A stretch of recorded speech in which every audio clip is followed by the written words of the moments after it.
was called Our Town. It was written by Thornton Wilder, produced and directed by so-and-so.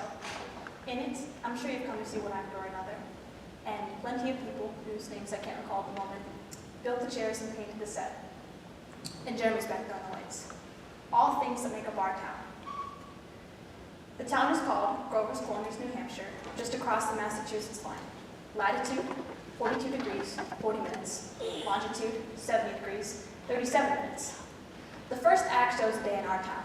The day is May 7th, 1901. The time is just before dawn. The sky is beginning to show some streaks of light over in the east there, on the mountain. The morning star gets wonderfully bright a minute before us go, doesn't it? Well, I'd better show you how our town lies. Up here is Main Street, and here's the railway station. Tracks go that way. Here's the Congregational Church. The Presbyterian and Unitarian are just across the street. The Baptist is down in the hollow by the river, and the Catholic is across the tracks. Here's the community hall and the post office. Jail's in the basement. Brian once made a speech from these very steps. Just down the street is the schoolyard. You can hear 8:45, noontime, and 3 o'clock bells. You can also hear the children yelling and screaming in the courtyard. Here's our doctor's house, Doc Gibbs. And here's the back door. And Mrs. Gibbs' garden. It's got beans, corn, peas, hollyhock, heliotrope, and lots of burdock. These days, the local newspaper came out 2 times a week. And here's Editor Webb's house and Mrs. Webb's garden. It's the same as Mrs. Gibbs's, but it's got a lot more sunflowers. And here's a big butternut tree. Well, as I said, it's about dawn, and there's no lights on in town, except for a cabin across the tracks where Doc Gibbs just got done delivering a set of twins. And in the Joe Carl house, where Joe Jr. is getting ready to deliver the newspaper. And in the depot, where Shorty Hawkins is getting ready to fly the 545 for Boston. Some lights have been on for quite some time now, both milking and so on. But the townspeople sleep late. So, another day's begun. Here comes Doc Gibbs coming on Main Street from that baby case.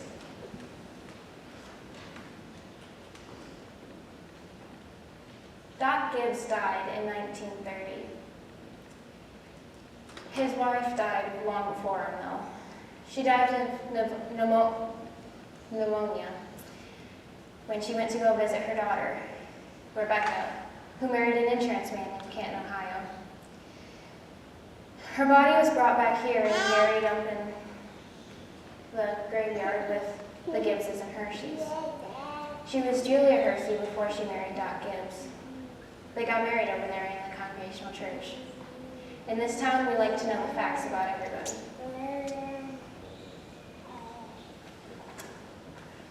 Here comes Miss Webb coming downstairs to get her breakfast. That's Doc Gibbs. He got that call at 1:30 this morning. And here comes Joe Crowley living with Mr. Webb's sentinel.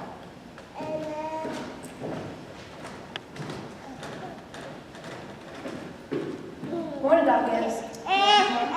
Somebody been sick, Doc? Just some twins from over in Polish town. Want your paper now? Yes, I'll take it. Anything serious going on in the world since Wednesday? Yes, sir. My school teacher, Miss Foster's getting married to a fellow over in Concord. I declare. How do you boys feel about that? Well, of course, it ain't none of my business, but I think if a person starts out to be a teacher, she ought to stay one. How's your knee, Joe?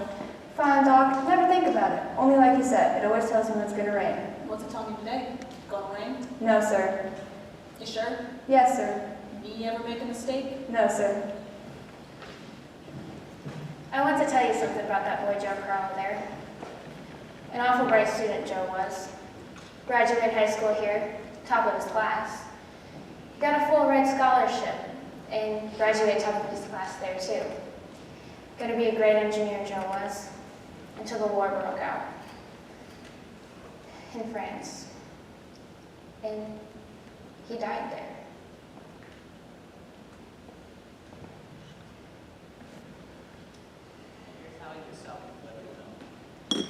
Get up, Bessie. What's the matter with you today? Somebody sick? Just some twins over Miss Gorslowski's. Twins, eh? This town's getting bigger every year. Going to rain, Howie? No, 5-minute. That'll burn through. Whoa, Bessie! Hello, Bessie. How old is she, Howie? Going on 17. They don't make stuff out the write-up since the Lockhart stopped taking that quart of milk every day. She wants to leave McCord just the same. Keeps calling me the whole trip. Good morning, Howie. Morning, Miss Gibbs. Doc's just coming down the street. Is he? You seem late today. Yeah, something wrong with the separator. Don't know what 'twas. Howie? Doc? Children, time to get up. Come on, Bessie. George, Rebecca. Everything all right, Frank? Yes, I declare. Easy as kittens. Here, drink your coffee. Bacon will be ready in a minute. I said you wanted no more than 3 hours sleep this morning. Miss Wentworth's coming over at 11. Guess I know what it's about, too. Her stomach ain't a little oddly. I declare, you can catch a couple hours sleep this morning, can't you? I don't know what will become of you, Frank Gibbs. I wish I could get you to go away someplace and take a real rest. I think it will do you some good. Emily, time to get up. Wally, 7 o'clock. I declare, you have to speak to George. Something's come over him lately. He's been no help to me at all. I can't even get him to cook me some wood. Is he sassy to you? No, he just whines. All he thinks about is that baseball. George, Rebecca, you'll be late for school. George, look sharp. Yes, Pop. Didn't you hear your mother calling you? Guess I'll go upstairs and catch 40 winks. Emily, Wally, you'll be late for school. Wally, you wash yourself good, or I'll come up and do it myself. Mom, what dress shall I wear? Now, don't make a noise. Your father's been out all night and he needs his rest. I picked out an iron blue denim dress for you, special. Ma, I hate that dress. Oh, hush up with you. Every day I go to school dressed like a sick turkey. Oh, Rebecca, you always look very nice. Mama, George is throwing soap at me. I'll come up and slap the both of you. That's what I'll do. We've got a factory in our town, too. Hear it? It makes blankets. Cartwright's on it, and a brown fortune. Children, now I won't have it. Breakfast is just as good as any other meal, and I will have you gobbling like wolves. It'll stun your growth. That's a fact. Put away your book, Wally. Mom, by 10 o'clock I gotta know all about Canada. You know the rules as well as I do. No books at the table. As for me, I'd rather have my children healthy than bright. I'm old, Mama. You know I am. I'm the brightest girl in school for my age. I have a wonderful memory. Eat your breakfast. I'm bright too. Looking at my stamp collection.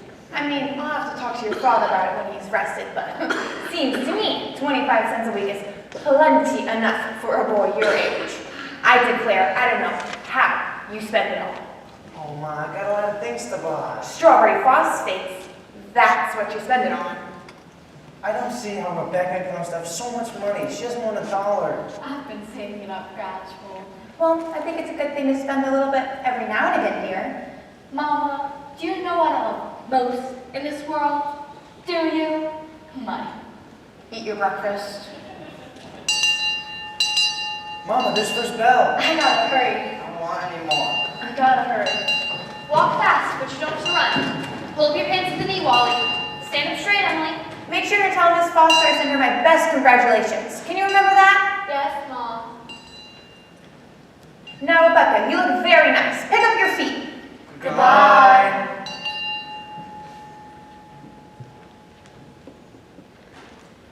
Here, chick. Here, chick. Fight. That's all you do. Here, chick. Oh, who are you? You don't belong to me. Don't worry, no one's gonna hurt you. Good morning, Myrtle. How's your cold? Well, I still get that tickling feeling in my throat. I told Charles I didn't know as I'd go to choir practice tonight. Wouldn't be any use. Have you tried singing over your voice? Yes, but somehow I can't do that and stay on the key. While I'm resting myself, I thought I'd drink some of these beans. Here, let me help. Beans have been good this year? I decided to put up 40 quarts if it kills me. The children say they hate them, but I noticed they're able to get them down all winter. Myrtle, I have to tell you something, because I feel like if I don't, I'm gonna burst. Why, Julia Gibbs? Give me one of those beans.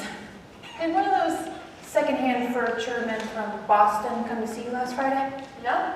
Well, he called on me, and at first I thought he was a patient to see Dr. Gibbs, but then he wormed his way into my parlor and he offered me $350 for grandmother Wentworth's tie boy as I'm sitting here. Why, Julia Gibbs? That old thing, mine was so big I didn't know where to put it. I almost gave it away to cousin Hester and Wilcox. Well, you're going to take it, aren't you?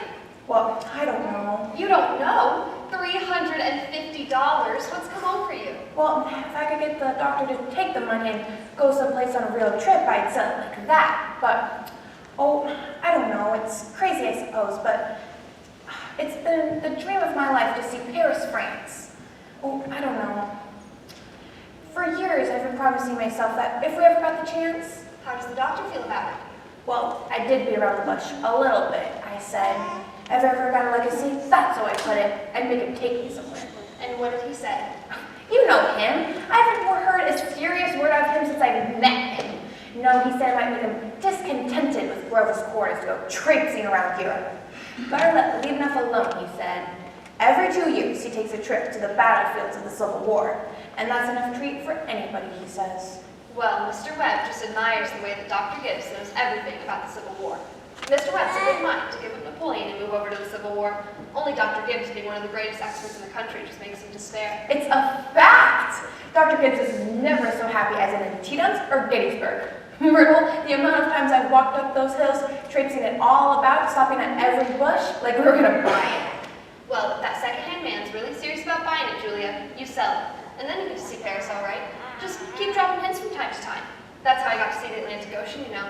Oh, I'm sorry I brought it up. It seems to me that once in your life, before you die, you should go to a country where they don't speak English.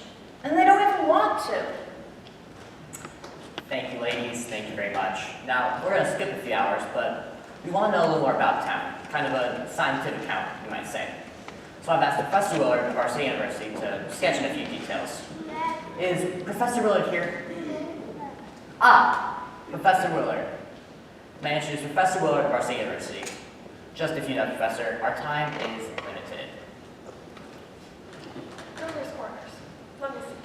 Grover's Corners lies on the old places and granite of the Appalachian Range. Some may say it's the oldest land in the world. We're very proud of that. A shelf of Devonian basalt crosses it with vestiges of Mesozoic shale and some sandstone outcroppings. But that's all recent, 200, 300 million years old. Some highly interesting fossils have been found. I may say unique fossils, 2 miles outside of town in Silas Peckham's cow pasture. They can be viewed in our university museum at any time, that is, any reasonable time. Would you like to hear some of Professor Gruber's notes on the meteorological situation, mean precipitation, etc.? Afraid we won't have time for that, Professor. Might have a few words on the history of man here. Yes. Early in the Millennium stock, Cotahatchee tribes. No evidence before the 10th century of this era. Now, entirely disappeared. Possible traces in 3 families. Migration towards the end of the 17th century of English brachius following blue-red stock. Some sense of swamp and Mediterranean.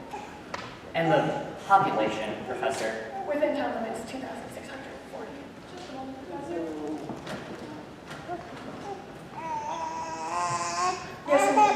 The population at the moment is 2,642.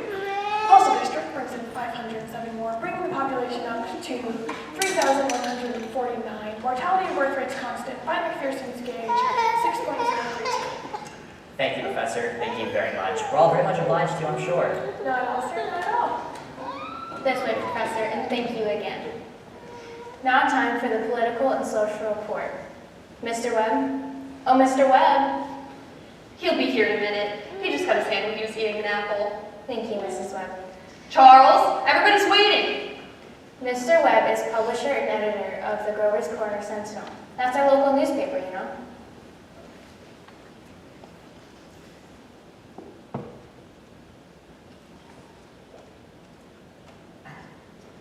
Well, I'm gonna have to tell you that we're run here by a board of selectmen. All males below the age of 21, women voted to brag. We're lower middle class, sprinkling of professional men, 10% illiterate laborers. Politically, we're 86% Republican, 6% Democrat, 4% Socialist, rest indifferent. Religiously, we're 85% Protestants, 12% Catholics, rest indifferent. Have you any comments, Mr. Webb? Very ordinary town, if you ask me. Little better behaved than most. Probably a lot duller. But the young folks seem to like it here well enough. 90% of them graduate high school, settle down right here, even if they've been away to college. Does anyone have any questions for Mr. Webb? Is there much drinking in Grover's quarters? Well, I wouldn't know what you call much. Saturday nights, the farm hands meet down in Ellery Green off Stable in Awesome. We've got 1 or 2 town drunks, but they're always showing the horses anytime the evangelist comes to town. No, ma'am, I'd say liquor ain't a part of the common household here. Except in the medicine chest. Right good for snake bite, you know? Always was. Is there no one in town aware of... What's that? Come down, will you, where we can all hear you. What were you saying? Is there no one in town aware of social injustice and industrial inequality? Oh, yes, everybody is. Something terrible. Seems like they're always talking about who's rich and who's poor. Then why don't they do something about it? Well, I don't know. It seems like we're all hunting for the way that the diligent and sensible can rise to the top and the lazy and quarrelsome can sink to the bottom. But it ain't easy to find. Meanwhile, we do all that we can to help those who can't help themselves. And those who can, well, we leave alone. Are there any other questions? Oh, Mr. Webb, is there any culture or love of beauty in Grover's quarters? Well, ma'am, there ain't much. Not in the sense you mean. Come to think of it, some girls play piano for the high school commencement. But they ain't happy about it. No, ma'am, I'd say we don't got much culture. But maybe this is the place to tell you that we've got pleasures of a kind. We like the sun coming up over the mountains. And we like the birds, yes, we pay a great deal of attention to them. And the changing of the seasons, yes, everybody knows about those. But those other things, you're right, ma'am, there ain't much. Robinson Crusoe, the Bible, Handel's Logo, oh, and Whistle His Mother. Those are just about as far as we go. So I thought. Thank you, Mr. Webb. Thank you, Mr. Webb. Now, we'll go back to the town. All 2,642 have had their dinners, and all the dishes have been washed. There's an early afternoon calm in our town, a buzzing and a humming from the school buildings, only a few buggies up on Main Street, the horses dozing at their hitching posts. You remember. That Gibson's office, tapping people, making them say, ah. Mr. Webb's cutting his lawn over there. 1 man in 10 thinks it's a privilege to push his own lawnmower. No, sir. It's later than I thought. There are the children coming home from school already. I can't, Lois. I've got to go home and help my mother. I promised. Emily, walk simply. Just who do you think you are today? Papa, you're terrible. One minute you tell me to stand up straight, and the next you call me names. I just don't listen to you. Well, golly, I never got a kiss from such a great lady before. Excuse me, Mrs. Forrest. Go out and play in the fields, young man. You've got no business playing ball in the middle of Main Street. Awfully sorry, Mrs. Forrest. Hello, Emily. Hello. You made a fine speech in class today. Well, I was really ready to make a speech about the Monroe Doctrine, but the last minute Miss Carter made me talk about the Louisiana Purchase instead. I worked an awful long time on the both of them. Gee, it's funny. From my window up there, I can just see you at nights when you're doing your homework over in your room. Why can't you? You certainly do stick to it. I don't see how someone can sit still that long. You must really make school. I always feel it's something you have to go through. Yeah. I don't mind it, really. It passes the time. Yeah. What do you think? We might work out a telegraph from your window to mine. Then you could give me a hint or two on one of those algebra problems. Not the answer, of course, just a little hint. Oh, I think hints are allowed. So what, if you get stuck, George, you listen to me, and I'll give you some hints. You're just naturally bright, I guess. I always feel it's the way you're born. Yeah, well, you see, I want to be a farmer, on my Uncle Luke's farm. And he says whenever I'm ready, I can come over and work there. And if I'm any good at it, I can gradually have it. You mean the house and everything? Yeah, well, thanks. I better get headed back to the baseball field. Oh, afternoon, Mrs. Webb. Good afternoon, George. So long, Emily. So long, George. Emily, come and help me string these beans for winter. George Gibbs let himself have a real conversation, didn't he? Why, he's growing up. How old will George be? Oh, I don't know. Well, let's see. He must be almost 60. Mom, I made a speech in class today, and that was very good. You must recite it to your father at supper. What was it about? The Louisiana Purchase. It was like silk off a spool. I'm going to make speeches all my life. Are these big enough? Try and get them a little bigger if you can. Mama, may I ask you a question? Serious? Seriously, dear, not serious. Seriously. Will you? Of course I will. Mama, am I good looking? Of course you are. All of my children have got good features. I'd be ashamed if they hadn't. But that's not what I mean. What I mean is, am I pretty? Emily, I've already told you. You've got a nice, young, pretty face. I've never heard of such foolishness. Mama, you never tell us the truth about anything. I am telling you the truth, dear. Mama, were you pretty? Yes, I was, if I do say it. I was the prettiest girl in town, next to Mamie Cartwright. But, Mama, you've got to say something about me. Am I pretty enough to get anybody, to get people interested in me? Emily, you make me tired. Now stop it. You're pretty enough for all normal purposes. Come along now and bring that one with you. Mama, you're no help at all. Thank you, ladies. Thank you very much. We do have to jump to get here, unfortunately. I think this is a good time to tell you the car interests have just begun building a new bank in Grover's Corners. Had to go to Vermont for the marble, sorry to say, but they've asked a friend of mine what they should put in the cornerstone for people to dig up 1,000 years from now. We put in the copy of the Constitution and copy of the Sort of Sentinel. We're rather interested in this because some scientific fellows have found a way of painting all that reading matter with a glue, some silk glue, that'll make it keep 1,000, 2,000 years. We're putting in a copy of the New York Times and the Bible, and a copy of William Shakespeare's plays. What do you say, folks? What do you think? You know, Babylon once had 2 million people in it, and all we know about them is the name of kings and some copies for sale contracts of, like, wheat and copy for slaves. Yet, every night, those families sat down for supper, and the father came home from work and smoked up the chimney, same as in Greece and Rome and real life. All we know about them, though, is all we can piece together from the joking poems and comedies made for the theater back then. So, I've decided to put in a copy of this play, so people 1,000 years from now will know a little more about us, more than the Treaty of Versailles or Limerick flights. See what I mean? So, people 1,000 years from now, this is the way we were in our growing up, in our living, in our marrying, and in our dying.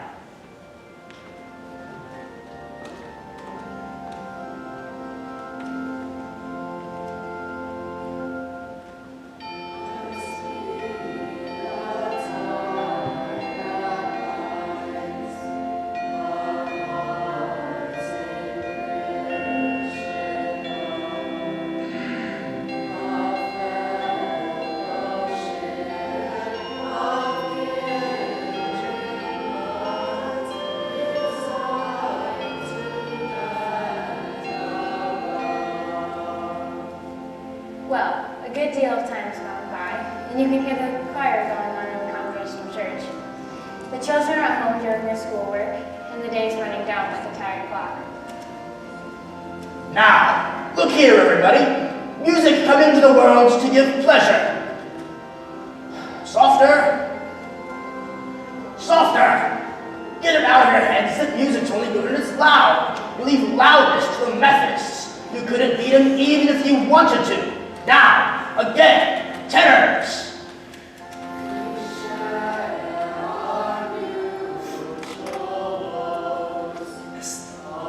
Emily. Hello. Hello. I can't work at all. The moonlight's so terrible. Did you get the third problem? Which? The third. Well, yes, George, that's the easiest of them all. I don't see it. Could you give me a hint? I'll tell you one thing. The answer's in yards. In yards? How do you mean? In square yards? Oh, square yards. Yes, George, don't you see? Yeah. In square yards of wallpaper. Wallpaper, oh, I see. Thank you. You're welcome. My, isn't the moonlight terrible? And choir practice going on? I think if you hold your breath, you can hear the train all the way to Conticook. You hear it? What do you know? Well, I guess I better get back and try to work. Good night, George. Good night, Emily. And thanks. Before I forget it, how many of you will be able to come in Tuesday afternoon and sing at Fred Hersey's wedding? Show your hands. That'll be fine. That'll be right nice. We'll do the same music we did for James Throwbridge's last month. Now we'll try Art Thou Weary, Art Thou Languid. It's a question, ladies and gentlemen. Make it talk. Ready?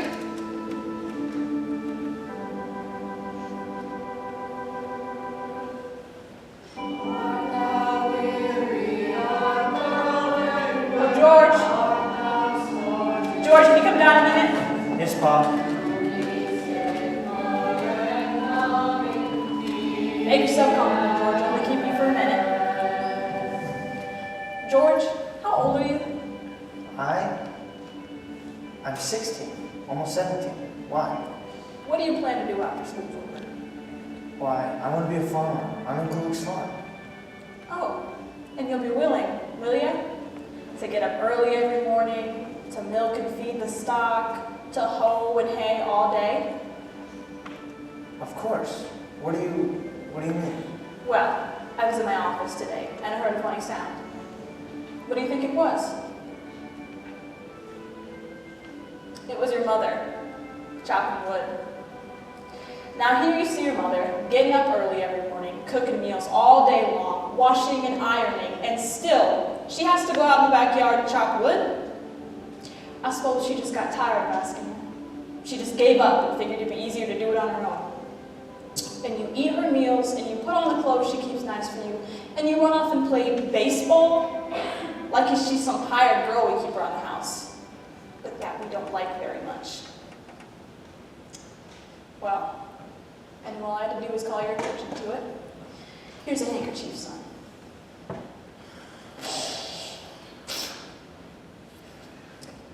I've decided to raise your spending money 25 cents a week.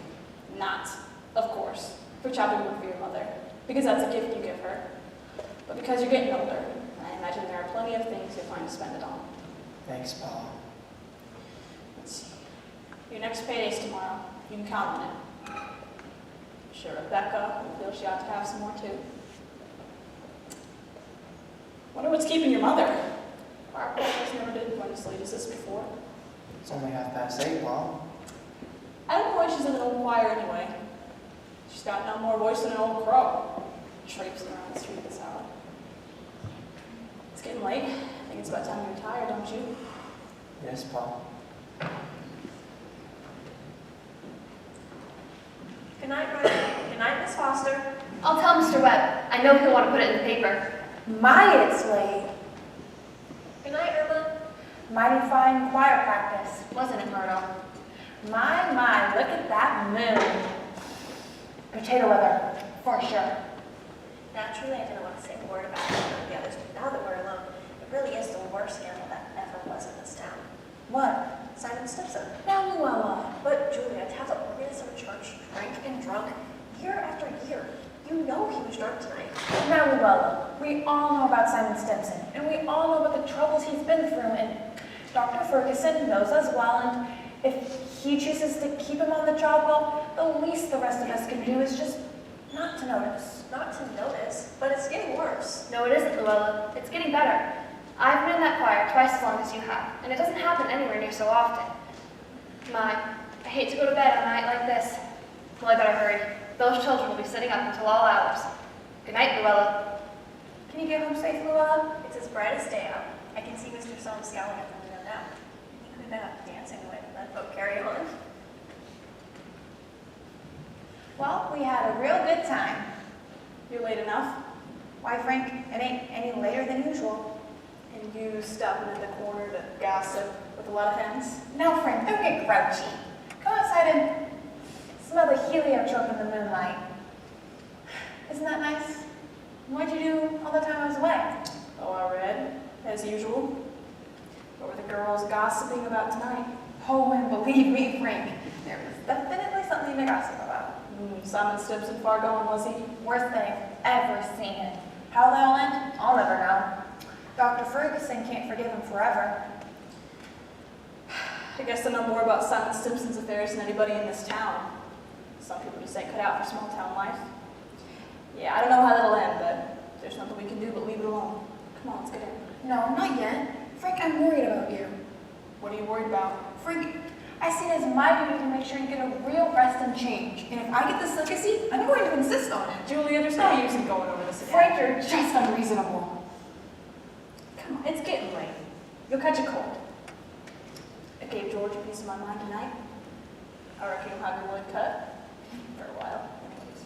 Seems like there's always so many things to pick up on. You know, Miss Fairchild always locks her door at night. Everyone that part of town does.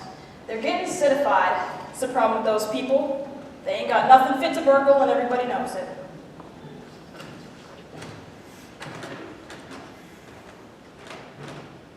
Get out, Rebecca. There's only room for one here. You're always spoiling everything. Well, let me look just a minute. Use your own window. I did, but there's no moon there.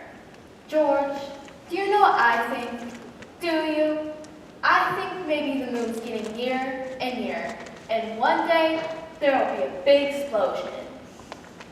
You don't know anything. If the moon were getting near, the people that stood up all night with their telescopes would see it first, and they'd tell us about it, and it'd be in all the newspapers. George, is the moon shining on South America, Canada, and half the whole world?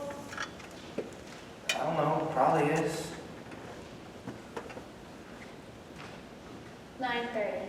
Most of the lights in it are out in town. Wait, no. There's Constable Warren trying to few doors on Main Street, and here comes Editor Webb after putting his newspaper to bed. Oh, good evening, Bill. Good evening, Mr. Webb. Quiet in the room. Yep. On quiet tonight? Well, I heard Simon Simpson's rolling around. Then I saw his wife around to find for him, so I looked the other way. There he is now.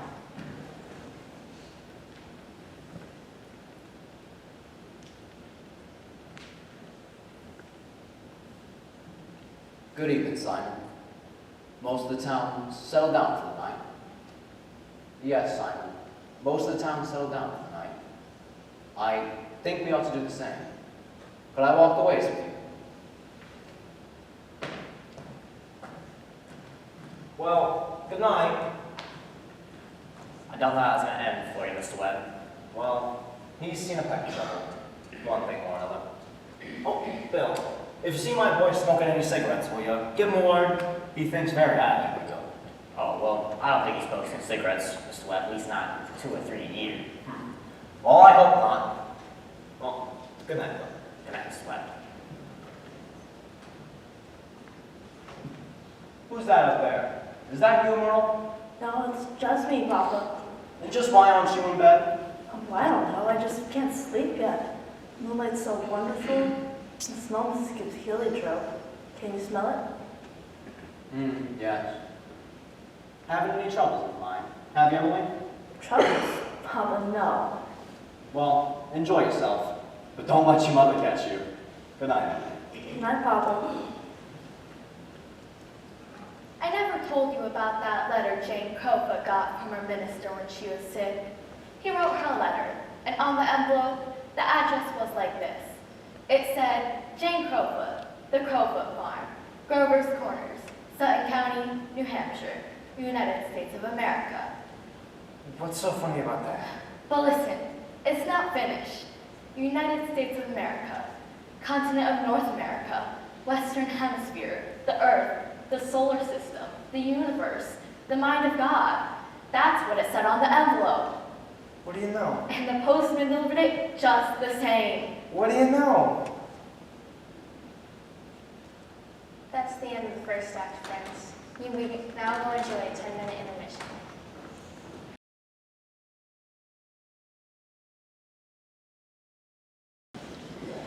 3 years have gone by. Yes, the sun's come up over 1,000 times. Some babies who weren't even born yet have begun speaking regular sentences. And a number of young people who thought they were right young and spry have noticed they can't bound up a flight of stairs like they used to without their heart fluttering a little. All that can happen in 1,000 days. Nature's been pushing and contriving in other ways too. A number of young people fell in love and got married. Yes, the mountains got bit away a few fractions of an inch, and millions of gallons of water went by the mill. And here and there, a new home was set up under a roof. Almost everybody in the world gets married. You know what I mean? In our town, there aren't hardly any exceptions. Most everybody climbs into their graves married. The first act was called the daily life. This act is called love and marriage. There's another act after this one too. I reckon you can guess what that one's about. So, it's 3 years later. It's July 7th, 1904, just after high school commencement, when most of our young people jump up and get married. Just as soon as they've passed the examinations in geometry and Cicero's orations, they suddenly feel themselves fit to be married. It's early morning, only this time it's raining. It's pouring and thundering. Miss Gibbs' garden and Mrs. Webb over here, drenched. All the bean poles and pea vines drenched. All yesterday, the rain looked like curtains being blown along Main Street. Looks like it's supposed to start again in a minute. And the 5:45 to Boston should be arriving in a minute now. There's Miss Gibbs and Miss Webb come down to make breakfast, just as though it were any other day. I don't have to point out to the women in my audience that these ladies, both of these ladies, cooked 3 meals a day, one for 20 years, the other for 40, and no summer vacation. They brought up 2 children apiece, washed and cleaned the house, and never a nervous breakdown. It's like what one of those Middle West poets said. You've got to have life to love life. You've got to love life to have life. It's what they call a vicious circle. Get out, Bessie. Here comes Howie Newsom, delivering the milk. And Cy Crowell, delivering the paper just like his brother before him. Morning, Howard. Morning, Todd. Anything in the papers I ought to know? Nothing much. Except the news about the best baseball pitcher this town Boston has ever had. George Gibbs. Reckon he is. He could hit and run bases, too. Yep, mighty fine ball player.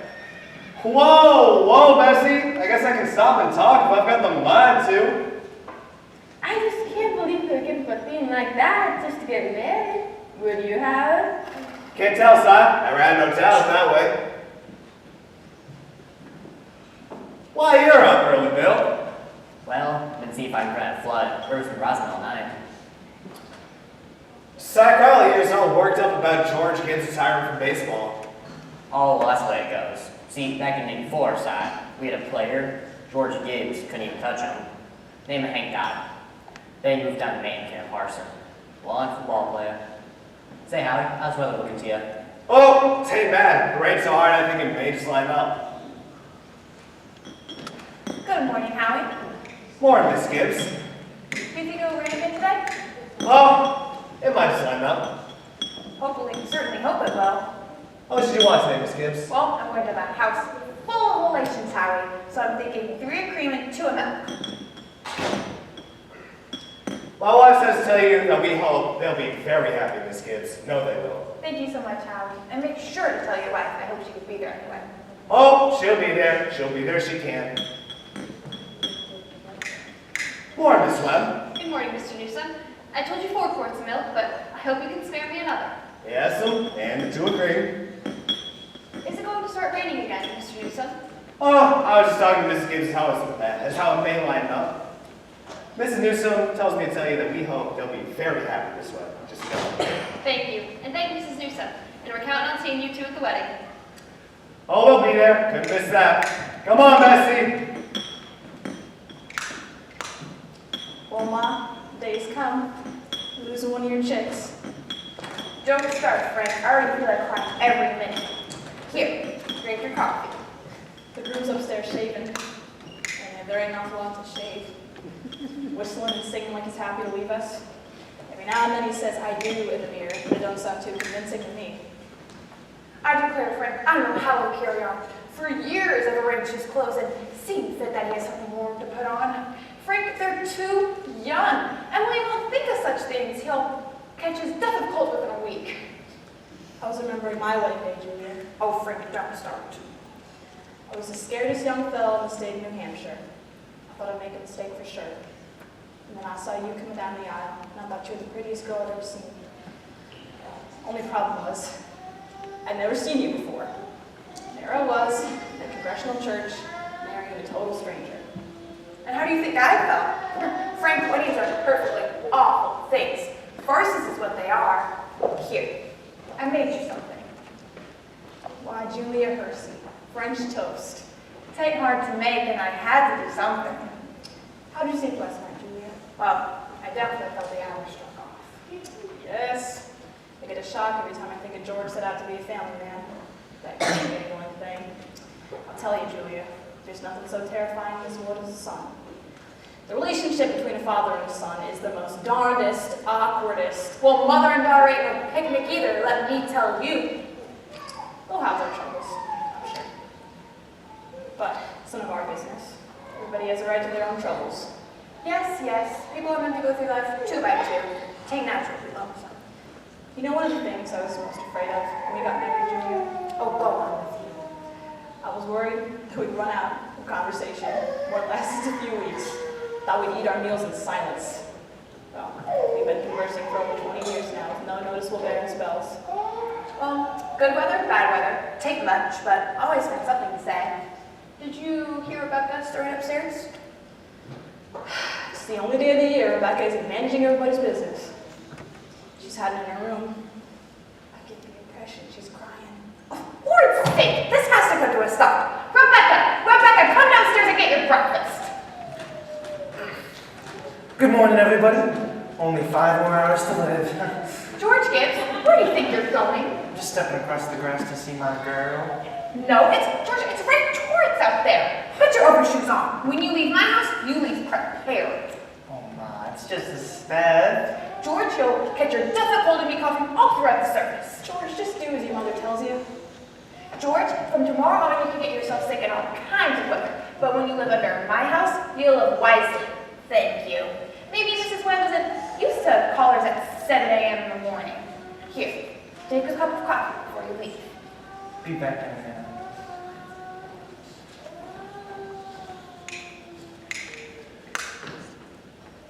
Good morning, Mrs. Webb. Oh, George, you frightened me. Now, you can come in a minute out of the way, but you know I can't ask you in. Why not? George, you know as well as I do, the groom can't see his bride on the wedding day, not until he sees her in church. Oh, that's just a superstition. Morning, Mr. Webb. Good morning, George. Mr. Webb, you don't believe in that superstition, do you?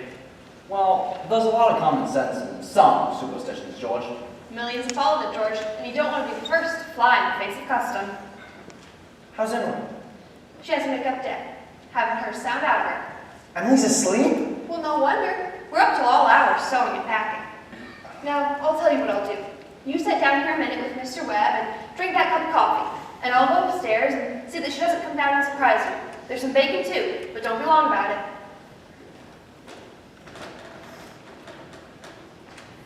Well, George, how are you? Oh, fine, I'm fine. Mr. Webb, what sense could there be in superstition like that?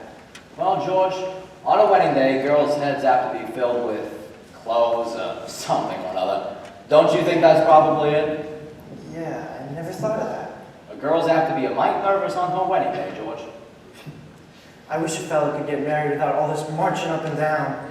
Every man that's ever lived has thought of it that way, my boy, but it hasn't been any use. You see, it's the women folk who have built up weddings. A man looks very small on a wedding, George. All those good women standing shoulder to shoulder, making sure the knot's tied in a mighty public way. But you believe it, don't you? Oh yes. Now, don't you misunderstand me, my boy. Marriage is a wonderful thing. And don't you forget that.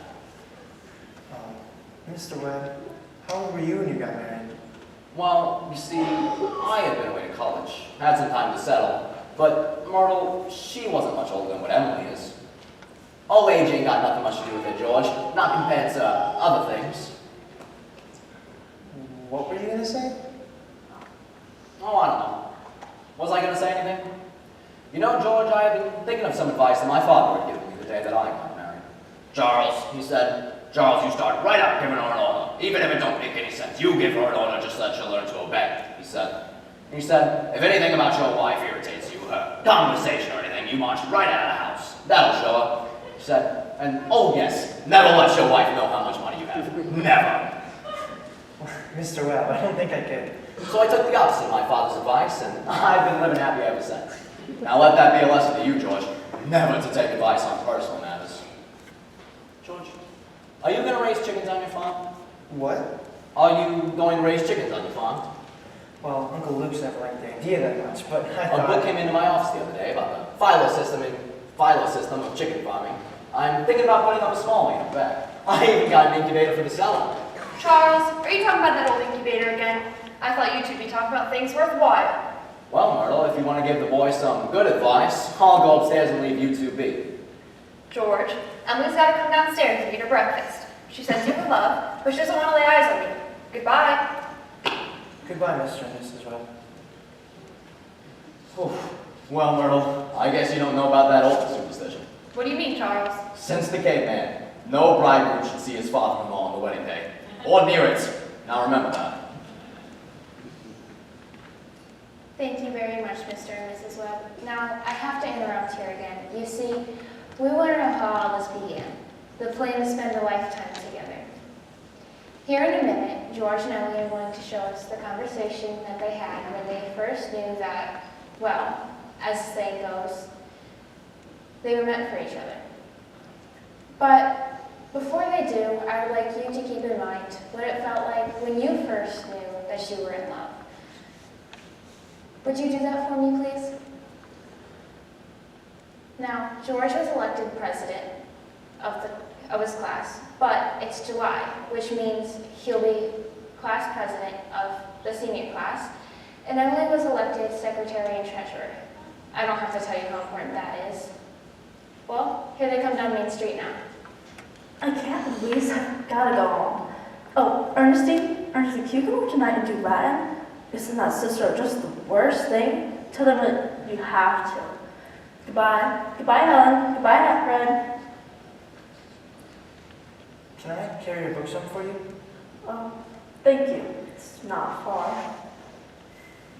I'm awfully glad you were elected too. Thank you. Give me a second, will you? Hey, Bob, if I'm a little late to practice, start without me anyways, and give her some long irons for me, will you? Goodbye, Lizzie. Goodbye, Lizzie. Gee, Emily, I'm glad we were both elected. I am too. Emily, are you mad at me? I'm not mad at you. You've been treating me so funny lately. Well, since you asked me, I might as well say it right out. George, goodbye, Miss Corcoran. Goodbye, Miss Corcoran. What is it? I don't like this whole change that's come over the last year. And I'm sorry to hurt your feelings, but I got to tell the truth and shame the devil. A change? What change? Well, up to a year ago, I used to like you a lot. And I used to watch you as you did everything because you've been friends so long. But then again, spending all your time at baseball, you never stopped to speak to anybody, not even your own family, George. It's a fact, you got awful conceited and stuck up. And all the girls say so. They may not say it to your face, but they say it behind your back. And it hurts me to hear them say it, but I gotta agree with them a little. No, I'm sorry to hurt your feelings, but I can't be sorry I said it. I never noticed that such a thing was happening to me. I guess it's hard for a fellow not to have false creep into his character. I always expect a man to be perfect, and I think he should be. Well, Emily, I don't think it's possible to be perfect. Well, my father is, and as far as I can see, your father is. I see no reason on earth why you shouldn't be. I think it's quite the opposite, that men aren't naturally good, but girls are. I'll tell you right now that I'm not perfect. It's not as easy for a girl to be as perfect as a man, because we girls are more nervous. And now I'm sorry I said all that about you. I don't know what made me say it. Emily. And I see now it's not the truth at all. I feel it isn't important anyway. Emily, would you like to get an ice cream soda with me? Thank you. I would. Hello, Stu. How are you? Hello, Mrs. Slugger.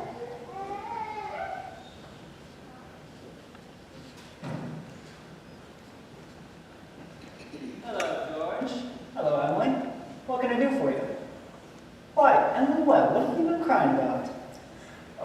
nothing. She just had quite the scare, Mr. Morgan. Almost got run over by that hardware store wagon. People say Tom Huckins drives like a crazy man. Well, you take yourself a drink of water and you look all shook up. Tell you gotta look both ways before crossing Main Street these days. It's worse every year. What do you have? I'll have a strawberry frosting. Thank you, Mr. Morgan. No, get an ice cream soda with me, Emily. We'll have 2 strawberry ice cream sodas, please, Mr. Morgan. 2 strawberry ice cream sodas. Yes, sir. Yes, sir. There are 125 horses in Main Street. In Grover's Corners. State inspector was here the other day. And now they're bringing in these automobiles. The best thing to do is just stay home. Why? I can remember the days when a dog could go to sleep the entire day in the middle of Main Street and no one come along to bother him. There they are. Enjoy them. Yes, Miss Kreider? What can I get you? Oh, they're so expensive. No, don't you think of that. We're celebrating our election. And you know what else I'm celebrating? No. I'm celebrating because I've got a friend who tells me all the things I ought to be told. George, please don't think of that. It's not true. No. Emily, you stick to it. Emily, can I ask you a question? Yes. If I go away to state agricultural school, will you write me a letter every now and then? I certainly will. George. It certainly seems like being away 3 years, you get out of touch with things. Grover's Corners is a very interesting place if you could all New Hampshire. Letters from here wouldn't be so interesting after a while. But I think it's a very nice town. A day wouldn't go by, and I wouldn't want to know what's happening out here at Grover's Corners. Oh, I bet the letter's interesting then. You know, whenever I meet a farmer, I have to ask him if he thinks it's important to go to college or not. Why, George? And some of them say it's even a waste of time. You can get all that information out of pamphlets the government sends out to you anyways. Wow. And it's like you say, being gone all that time in other places and meeting other people, gosh, if anything like that were to happen, I wouldn't want to go. Maybe new people aren't as good as the old ones. I'll bet that's almost never true. Emily, I feel like you're as good as a friend as I've got. But George, what if it's very important for you to go and learn all about cow judging, soils, and all that? Of course, I don't know. I've made up my mind. I'm not going. I'll tell Paul about it tonight. But George, I don't see why I have to decide right now. It's still a whole year away. Emily, what you told me earlier may have been true, but there's some things in it that are just not. That when you said for a year, I wasn't noticing anybody, and you, for instance, you're one of the key people that I think about. And for the past 3 days now, I've been trying to walk home with you from school. George? Emily, I think that once you found a person you're very fond of, I mean who's fond of you too, who likes you enough to be interested in your character, I feel that's just as important as college is. I think it's very important too. I guess this is an important conversation we're having. Yeah? Yes. Wait right here. I'll walk you home in a minute. Mr. Morgan, I've ought to head home to get some money, but I'll be back quick. Why, George Gibbs, you mean to tell me that you came all the way here without any money to pay? It'll only be about 5 minutes, Mr. Morgan. Here, you can hold on to my gold watch until I'm back. Keep your watch, George. I'll trust you. I'll trust you 10 years, George. Not a day over. Got all of your shock, Emily? Yes, thank you, Mr. Morgan. It was nothing. Let's go.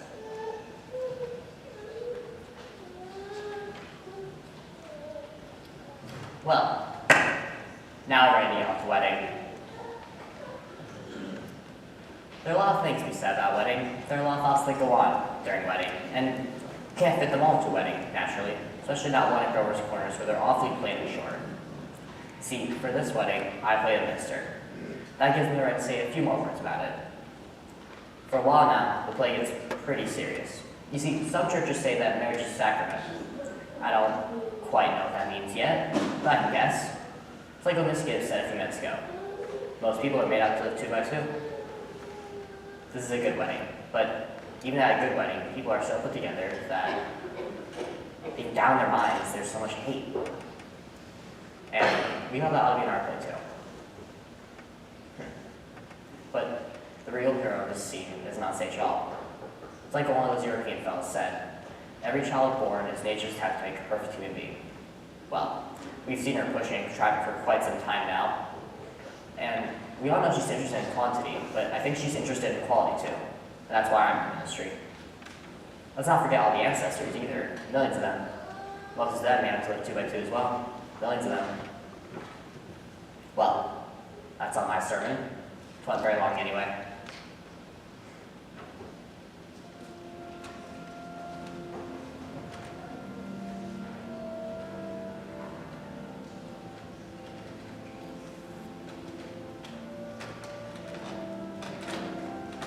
I don't know why on earth I should be crying. I suppose there's nothing to cry about. It came over me at breakfast this morning. There was Emily eating her breakfast as she's done for 17 years. And now she's going off to eat it in somebody else's house. I suppose that's it. And Emily, she suddenly said, I can't eat another mouthful. And she put her head down on the table, and she cried. Oh, I've got to say, there's something downright cruel about setting up girls out into marriage this way. I hope some of her girlfriends have told her a thing or two. It's cruel, I know, but I couldn't bring myself to say anything. I went into blindness about myself. The whole world's wrong. That's what's the matter. There they come. Hey, George! Look at him, fellas. He's scared out to death. Yeah, George, don't so innocent, we know what you're thinking. Don't disgrace the team, big boy. Come on, just Dad, that's enough of that. There was a lot of that kind of thing back in the old days and later on. We're more civilized now, so they say. George, what's the matter? I don't want to grow old. Why is everyone pushing me so? George, you wanted this. Oh, now listen to me. George, no, you're a man now. Oh, now listen. All I want to do is be a fella. George, stop. If someone were to hear you, George, I'm ashamed of you. What? Where's Emily? George, you gave me such a turn. Oh, my, cheer up now. I'm getting married. Just let me catch my breath a minute. Now listen. You say Thursday nights. Every Thursday night, me and Emily will come over for dinner. You'll see.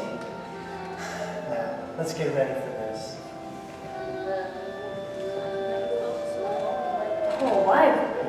George over there looking so... I hate him. I wish I were dead. Papa? Emily. Now don't get upset. But Papa, I don't want to get married. Everything's all right. Why can't I stay for long just as I am? Let's go away. Now, Emily. Stop and think a minute. Don't you remember what you used to say? All the time, you used to say all the time, that I was your girl. Oh, there must be lots of places we could go. I could work for you. I could keep house. Now, Emily, you're just nervous, okay? George, could you come here, please? Why, you're marrying the best young fellow in the world. George is a fine fellow. But Papa... George, I'm giving away my daughter. Do you think you can take care of her? I want to, Mr. Webb. I want to. Emily, I love you. Emily, I need you. Well, if you love me, then help me. All I want is for someone to love me. I'll try, Emily, I'll try. And I mean forever. You hear? Forever and ever. Come now. They're waiting for us. Now you know it'll be all right. Come quick.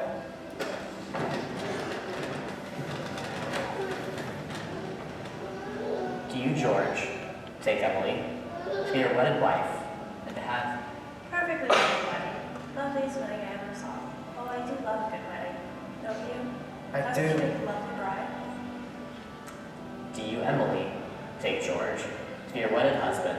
I don't know when I've seen such a lovely wedding, but I always cry. I don't know why it is, but I always cry. I just like to see young people happy. Well, I've married over 200 couples in my day. Do I believe in it? I'm not sure.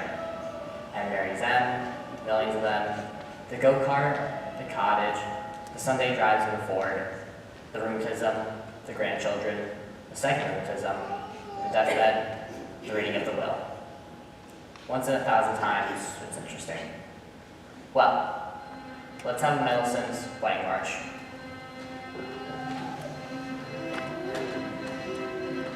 lovely couple. All of them have been to such a nice wedding. I'm sure they'll be happy. I always say, happiness, that's the great thing. The most important thing is to be happy.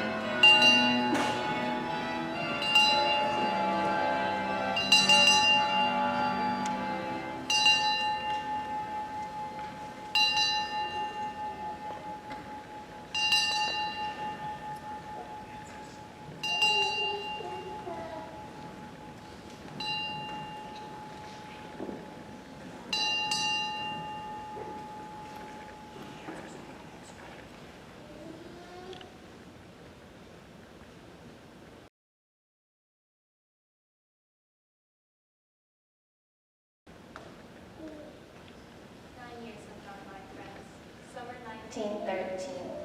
Gradual changes in Grover's Corners. Horses are getting rarer, and farmers are coming into town with Fords. People have begun to lock their doors at night. But ain't been no burglars in town yet. But they've heard about them. This is certainly an important part of Grover's Corners. It's on a hilltop, a windy hilltop, with lots of sky and sun, lots of clouds and moon and stars. And you can see range on range of hills. Awful blue they are.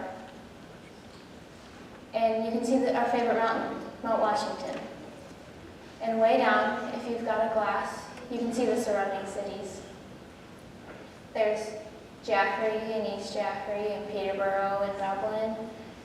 And that small thing down there is Grover's Corners.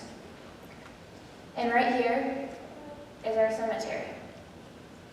The latest tombstones date back to 1670 and 1680. And over here were the Civil War veterans, with iron flags on their graves. The boys had a notion that the Union ought to stay together, though they've never seen more than 50 miles of it themselves. All they knew was the name, the United States of America. The United States of America, and they went and died about it. This here is the new part of the cemetery. Here's your friend, Mrs. Gibbs. And let me see.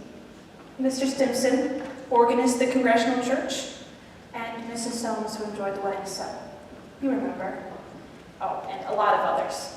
And Editor Webb's boy, Wallace, whose appendix burst while on a Boy Scout trip down to Crawford Notch. Yes, a whole lot of sorrow was sort of quieted down up here.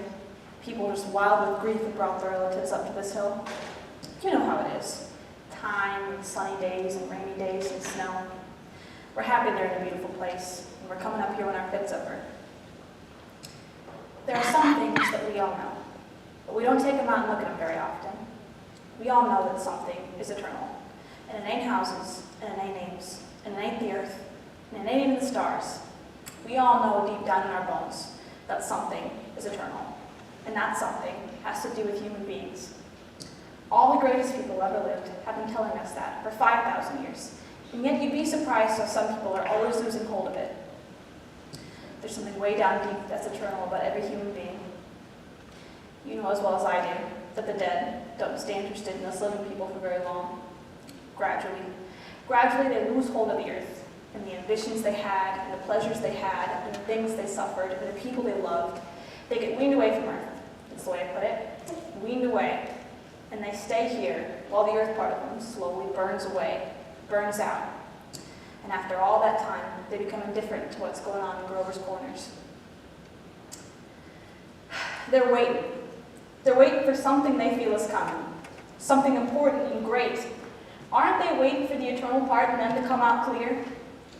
Some things they're going to say, maybe it'll hurt your feelings. That's just the way it is. Mother and daughter, husband and wife, enemy and enemy, money and miser, all those terribly important things kind of go pale around here. And what's left when memory's gone? And your identity, Mrs. Smith? Well, there are some living people. There's Joe Stoddard, our undertaker, supervising a new made grave. And here comes a Grover's Corner boy, left town to go out west.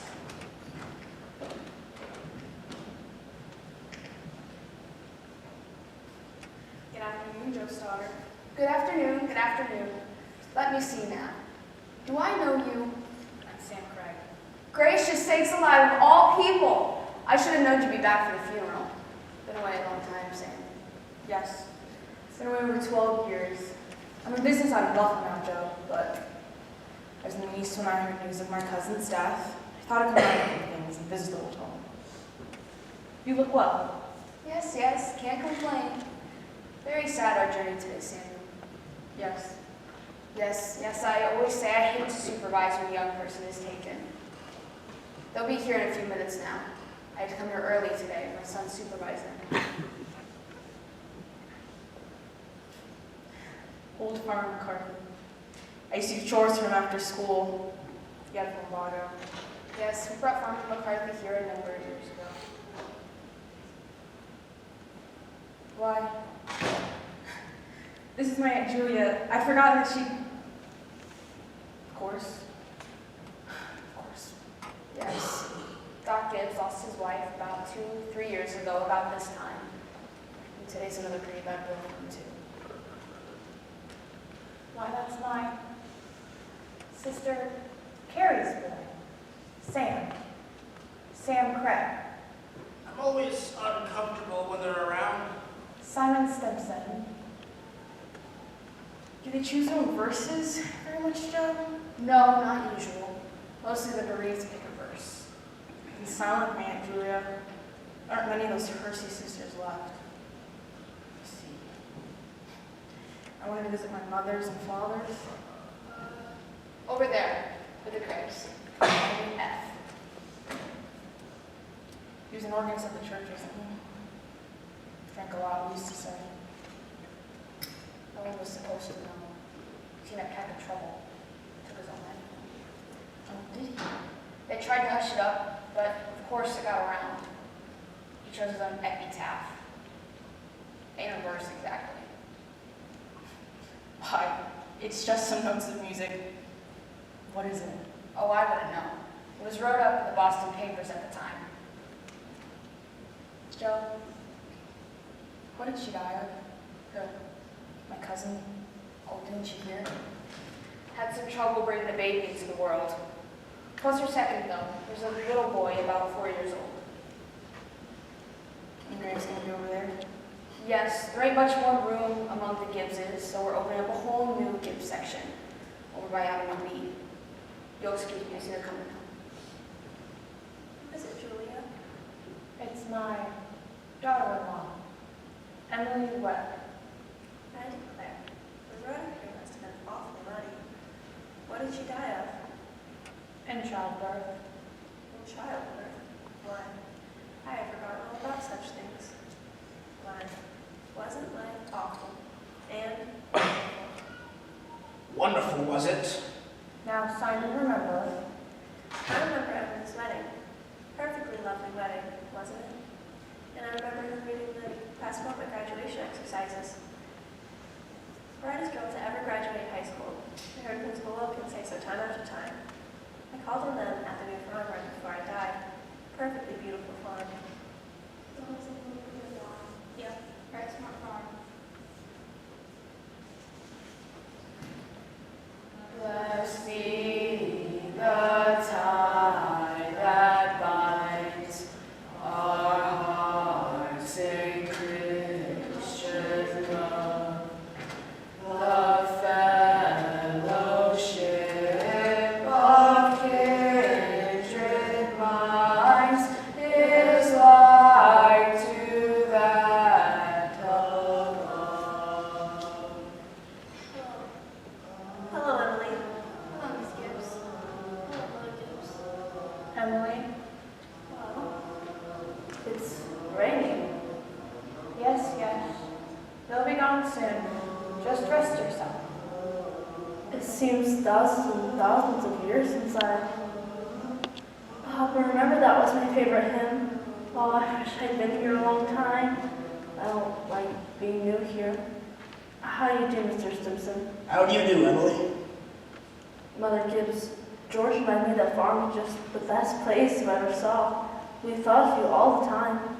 We want to show you the new barn and the great long cement drinking fountain from the stock. We bought that out of the money you left us. I did? Don't you remember, Mother Gibbs, the legacy you left us? Why, it was over $350. Ah, yes, I did.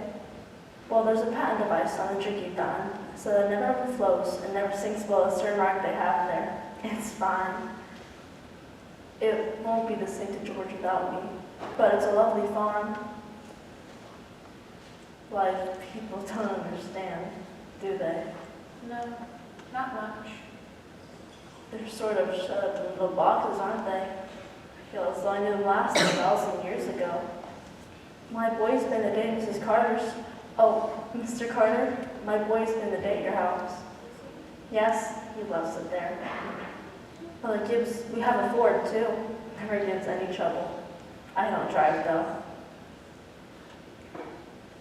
Mother Gibbs, why does this feeling go away of being one of them? Shh, dear, just be patient.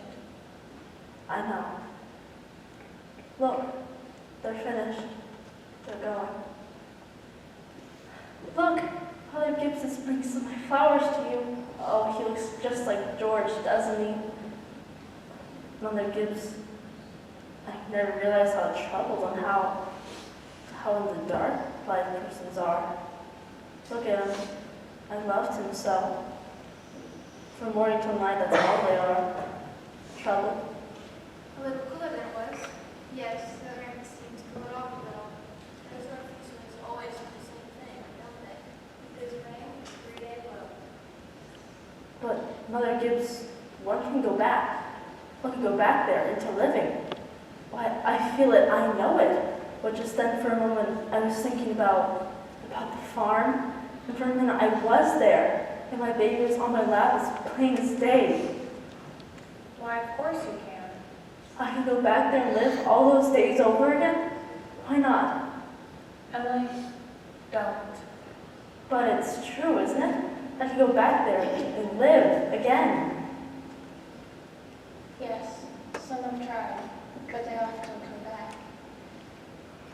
But it's something I must know for myself to live.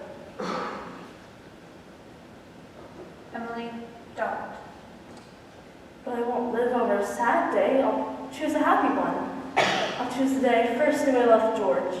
Why should that be painful? You not only live it, but you see yourself living it. Yes? You see what they, down there, don't know. You know what's going to happen. You can see the future. But is that painful? Why? That's not the only reason you shouldn't do it, Emily.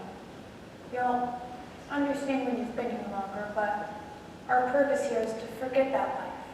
We are meant to look ahead and be ready for what's ahead. But Mother Gibbs, how can I ever forget that life? It's all I know, it's all I had. It isn't wise, Emily. It really isn't. But it's something I must know for myself. I'll choose a happy day anyway. Emily, don't. At least choose an unimportant day. The least unimportant day. It will be important enough. Well, it can't be since I was married, since the baby was born. I can choose a birthday at least, can't I? I choose my 12th birthday. February 11th, 1899, a Tuesday. Would you like any specific time of day? Oh, I want the whole day. We'll begin at dawn. Now, remember, it had been snowing for several days before, and they'd just begun clearing the roads. The sun's coming up. Why, there's Main Street. There's Mr. Morgan's drugstore before he changed it. And there's the livery stable. Yes, it's 1899, 14 years ago. That's the town I knew as a little girl. Oh, there's the old fence that used to be around our house. I'd forgotten that. Love it so. Are they inside? Yes, your mother will be coming downstairs in a minute to make breakfast. Will she? And remember, your father had been away for a couple of days making a speech at his college. No. He came back on the early morning train. Look, there's Howie Newsom. And there's a policeman. But he's dead. He died. Whoa, Bessie! Bessie! Morning, Bill. Morning, Howie. You're up early. Well, had rest some Polish fellow, darn near froze to death he was. Got drunk and laid out in snowdrifts. Thought I was in bed when I shook him. Why, there's Joe Crow. Morning, Miss Dorn. Morning, Howie. Children, Wally, Emily, time to get up. Mom, I'm here. Oh, how young Mama looks. I never knew Mama was ever that young. You can come and rest by the kitchen fire if you like, but hurry. Good morning, Mr. Newsom. Whew, it's cold. 10 below by my barn, this one. Think of it. Keep yourself wrapped up. Mama, I can't find a blue hairbin anywhere. Just open your eyes, dear, that's all. I laid it out for you special on the dresser there. If it were a snake, it would bite you. Yes, yes. Good morning, Bill. Good morning, Mr. Webb. You're up early. Yes, just been back to Noel College in New York State. Been any trouble here? Well, had rest some Polish fella, darn near froze to death he was. Well, we must get in the paper. Yeah, I torn much. Papa.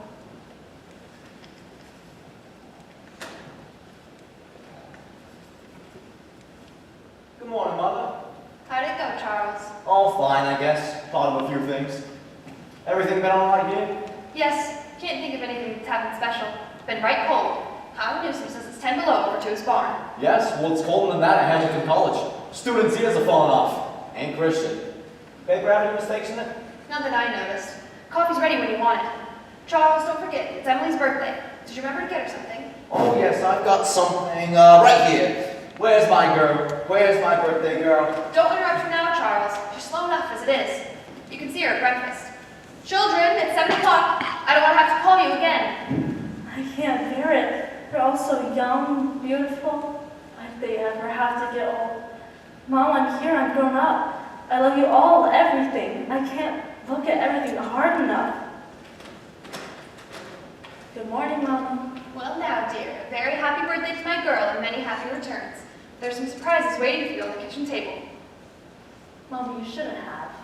But birthday or no birthday, I want you to eat your breakfast good and slow. I want you to grow up to be a good, strong girl. That and the blue papers from your Aunt Carrie, and I reckon you could guess who brought over the postcard album. Found it on the doorstep while I was bringing in the milk. Must have come over in the cold pretty early. George Gibbs. Right nice of him. Why, George, I'd forgotten that. Chew that bacon good and slow. It'll help keep you warm on a cold day.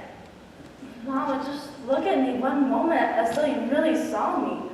Mama, 14 years have gone by. I'm dead. Mama, you're a grandmother. I married George Gibbs. Mama, Wally's dead too. His appendix burst on the camping trip to North Conway. Don't you remember? But Mama, just for a moment we're together. Just for a moment we're happy. Let's look at one another. That and the yellow paper is something I found in the attic among your grandmother's things. You're old enough now to wear it, and I thought you'd like it. And this is from you. Mama, it's lovely. It's just what I wanted. It's beautiful. Well, I hoped you'd like it. Your Aunt Carrie couldn't find one in Concord, so we had to send all the way to Boston. Wally has something for you, too. He made it at an annual training class, and he's very proud of it. Be sure to make a big fuss about it. Your father has a surprise for you, too. Don't know what it is myself. Shh, here he comes. Where's my girl? Where's my birthday girl? I can't go on. It all goes so fast. We don't have enough time to look at one another. I didn't realize. So all that was going on, we never noticed. Take me back up the hill to my grave. But first, wait, one more look. Goodbye. Goodbye, world. Goodbye, Grover's Corners. Goodbye, Mama and Papa.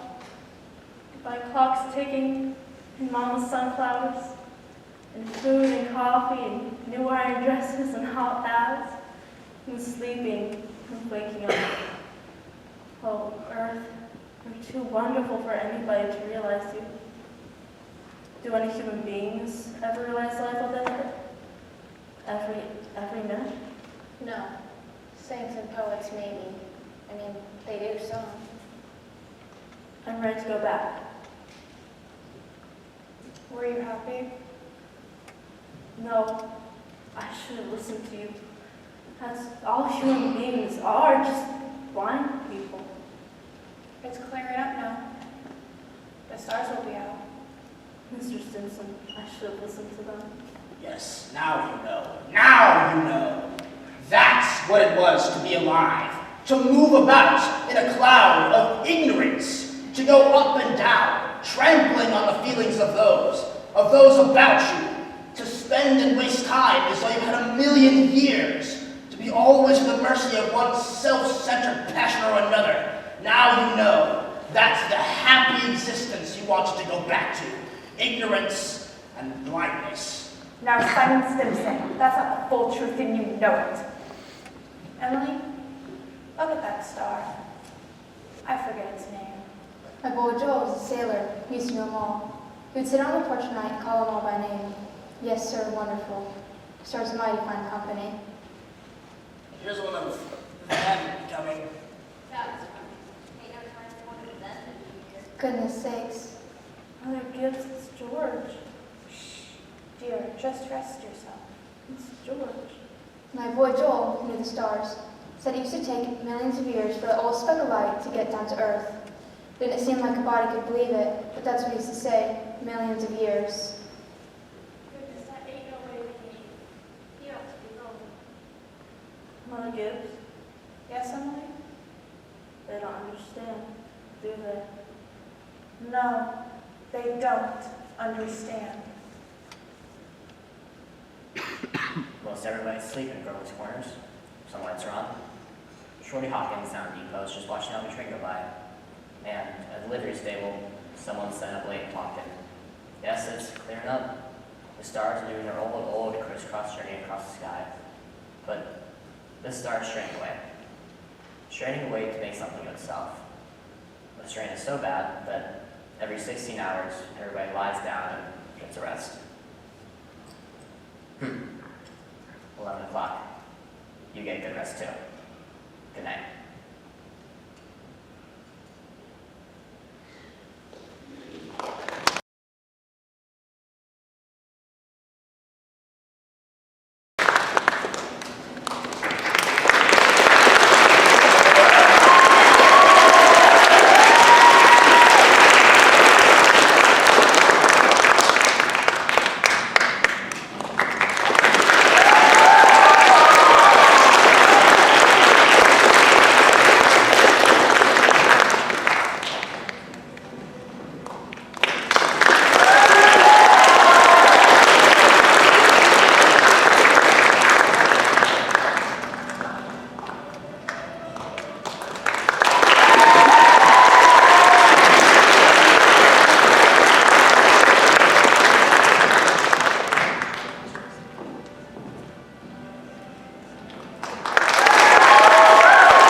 We hope you enjoyed the show, but sadly there are some seniors that are graduating this year and we would like to announce them to you. First of all, we have Esther Kalap, who's been in drama for 4 years.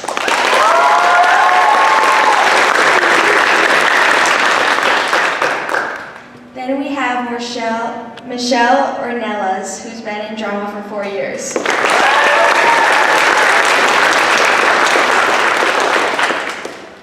Lexi Butler, who's been in drama for 4 years. Rosie Kreider, who's been in drama for 2 years. Luke Galandri, who's been in drama for 4 years.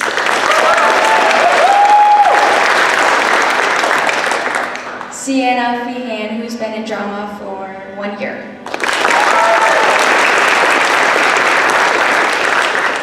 Julie Atkins, who's been in drama for 1 year. Alex Jacobs, who's been in drama for 4 years.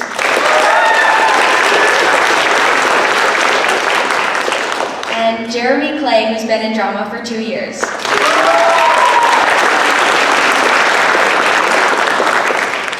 Once again, thank you all for coming and watching the show, and we would love to meet you in the Commons.